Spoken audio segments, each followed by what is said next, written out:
저희는 이제 일화기억에서 사건 경계가 미치는 영향에 대해서 탐구한 김가진, 김민서, 윤혜성, 정원영입니다. 자, 여러분, 저희는 살면서 수많은 일화들을 겪고 그것들을 머릿속에 평생 기억으로서 간직하며 살아갑니다. 근데 이거 알고 계셨나요? 저희가 기억을 할 때 모든 사건들을 통째로 연속적으로 기억하는 게 아니라 사건별로 끊어서 기억한다는 사실 아마 여러분도 충분히 느끼고 있을 거라 생각합니다. 근데 이때 이런 기억들을 일화적 기억이라 해서 이런 에피소딕 메모리를 하고, 이때 사건이 끊어지는 지점들, 이런 걸 사건이 끊어지는 경계라고 해서 이벤트 바운더리라고 합니다.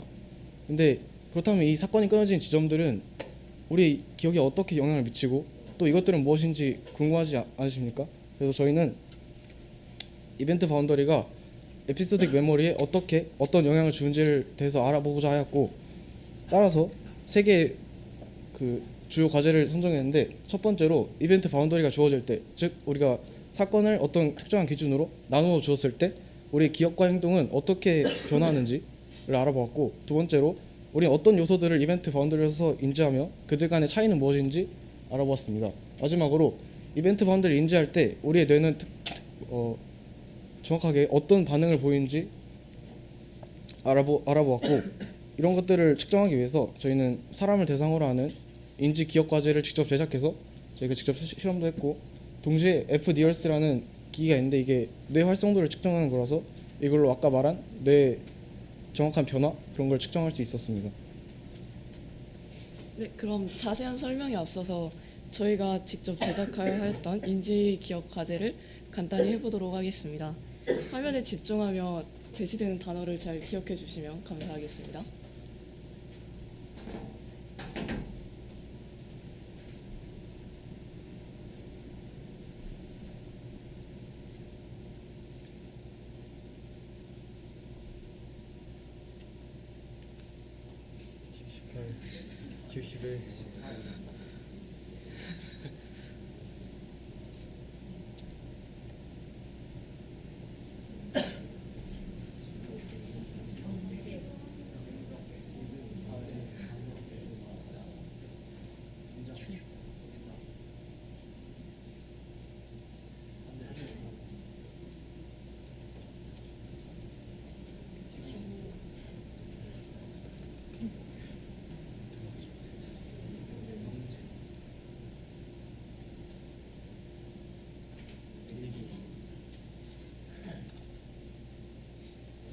네, 혹시 방금 단어를 외우시면서 뭔가 단어들의 느낌이 중간에 살짝 바뀌는 것을 알아차리셨나요?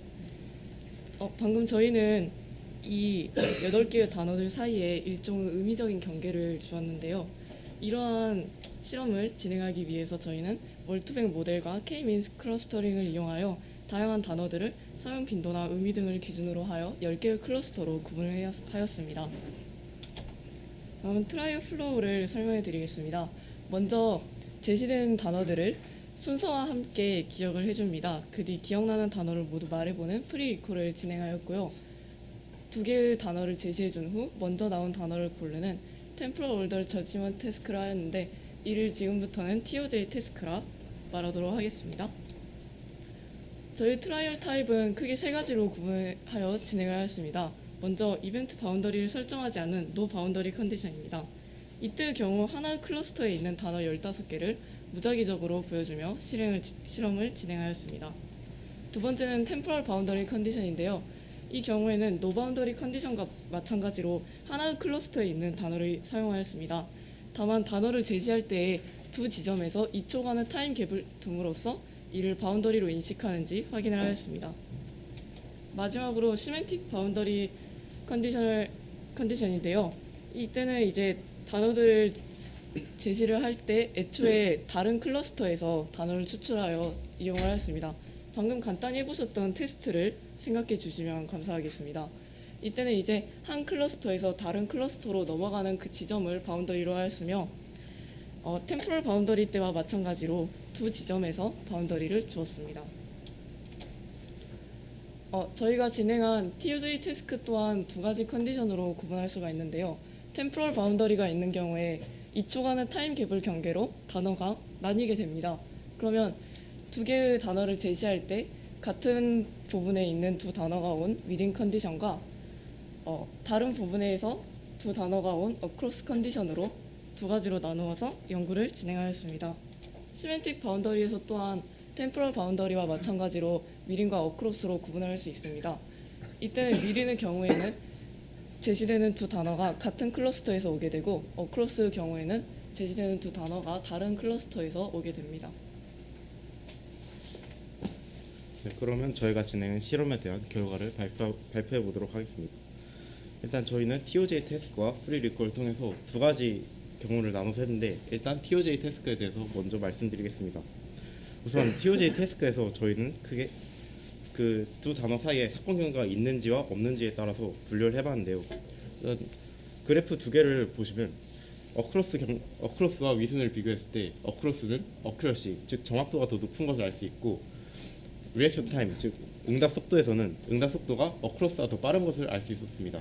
그래서 이를 통해 얻을 수 있는 결론은 단어의 선호 관계를 파악할 때 이벤트 바운더리가 기억의 효율성을 높인다는 것을 알 수 있었습니다. 네, 그리고 정확도를 크게 분류를 해봤는데요. 일단 첫 번째 있는 그래프는 전체적인 위슨과 어크로스를 나오지 않았을 때 그래프를 봤는데, 템포럴 바운더리, 즉 시간의 차이를 준 것이 바운더리가 없을 때 아니면 의미적 차이를 준 것보다 정확도가 더 떨어진다는 것을 알 수 있었고, 오른쪽에 있는 그래프를 봤을 때 위슨인 경우가 어크로스인 경우보다 정확도가 훨씬 낮고 어크로스인 경우가 더 높다는 것을 알 수 있었고요. 그래서 시멘틱 바운더리인 경우가 템포럴 바운더리일 때보다 높다는 것을 알 수 있었습니다. 네, 그래서 지금까지는 TOJ 태스크에 대한 얘기를 했다면 이제는 프리 리콜에 대한 얘기를 해보도록 하겠습니다. 일단 오른쪽에 있는 그래프를 봤을 때 바운더리 컨디션의 종류에 관계없이 프리 리콜된 단어의 개수는 거의 일정하다는 것을 알 수 있었고요. 바운더리가 없을 때, 결국엔 그 단어들 사이에 바운더리가 없을 때는 처음에 본 단어와 가장 최근에 본 단어들, 그 단어들을 가운데 중간에 봤던 단어들보다 더 잘 기억한다는 것을 알 수 있었습니다. 그리고 세 번째로는 이 노 바운더리 말고 바운더리가 있을 때 그 바운더리에서 단어를 기억한 정도가 좀 특이적으로 나타나는 것을 알 수 있었습니다. 그래서 그래프 총 4개를 보여드릴 건데요. 왼쪽에 있는 그래프는 시간적 차이를 둔 템포럴 바운더리고, 오른쪽에 있는 그래프들은 의미적 차이를 둔 시멘틱 바운더리입니다. 그래서 총 15개 아니면 18개 그 사이에 단어를 줬을 때 총 2번의 바운더리를 줬기 때문에 위아래로 나눈 기준은 첫 번째 준 바운더리랑 두 번째 준 바운더리로 나눴습니다. 그래서 템포럴 바운더리를 봤을 때는 좀 다른 단어들에 비해서 갑자기 높아지는 경향을 볼 수 있었고, 시멘틱 바운더리에서는 좀 갑자기 낮아지는 경향을 볼 수 있었습니다. 네. 다음으로 저희는 사건, 경계와 경계 사이에 있는 단어들에서 단어 사이의 거리가 accuracy에 어떤 영향을 미치는지 알아보고자 하였습니다. 저희는 통계적인 의미를 부여할 만큼 충분한 실험을 진행하지는 못하였지만 단어 간격이 멀어짐에 따라 시간적과 의미적 바운더리에서 다른 양상을 확인할 수 있었습니다. 이제 across에서 보면요, 기본적으로 사람들이 이제 단어 간격이 극단적으로 멀어질수록 더 기억을 잘합니다. 그런데 이 그래프를 보시게 되면요, 디스턴스가 그다지 멀지 않음에도 불구하고 accuracy가 상당히 높게 나온 것을 확인할 수 있습니다. 이는 이제 시멘틱 바운더리의 경우 그 피실험자가 의미와 의미의 차이만 확실히 알면 이 디스턴스와 상관없이 확실히 더 기억을 잘 하는 것이 그 이유입니다. 근데 반면 이제 시간적인 경우, 즉 템포럴 바운더리의 경우 디스턴스가 멀어질수록 이제 시간이 축적됨에 따라 이 바운더리로 작용하는 시간이 더 늘어나 accuracy가 더 높아지는 경향을 확인할 수 있었습니다. 연구 결과 서머리입니다. 저희는 이제 단어의 순서를 기억해내는 TOJ 태스크에서는 사건 경계가 존재할 때 더 높은 정확도, 더 빠른 답변 속도를 확인할 수 있었습니다. 그리고 free recall 기억 정도는 사건 경계가 없는 경우 제일 먼저 본 단어 그리고 가장 최근에 본 단어를 더 잘 기억하는 것을 확인할 수 있었고요.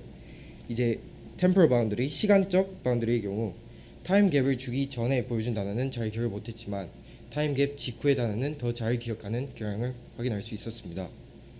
의미적 바운더리, 시멘틱 바운더리에서는 이제 의미가 바뀌고 나서 제일 먼저 본 단어는 잘 기억을 못하는 모습을 확인할 수 있었습니다. 자, 여러분은 이제 음악이나 영화, 연수들을 듣다 보면 이와 같은 드라마틱 사일런스가 나오는데 이제는 이와 같은 인지적 효과를 이제 그 영향을 정량적으로 분석해낼 수 있을 것으로 보이고 저희 실험에서 이제 이벤트 바운더리가 에피소딕 메모리에 어떤 영향을 주는지를 확인했기 때문에 그 효율성을 분석해 먼저 교육 환경에서 지식의 효율적 제시 방법을 제안하거나 치매 또는 노화로 인한 인지 저하 검사를 위한 초석을 마련할 수 있을 것으로 보입니다. 저희는 시간 관계상 이제 FNIRS를 통한 뇌 행동 패턴을 분석하지는 못했습니다. 따라서 저희는 추후에 뇌가 무엇을 이 바운더리로 인지하고 템포럴과 시멘틱 바운더리는 뇌에서 어떻게 다르게 인지되는지를 이 볼드 시그널 분석을 통해 확인해 볼 것입니다. 저희 신중한 조교쌤 일주일간 너무 고생 많으셨습니다. 감사합니다.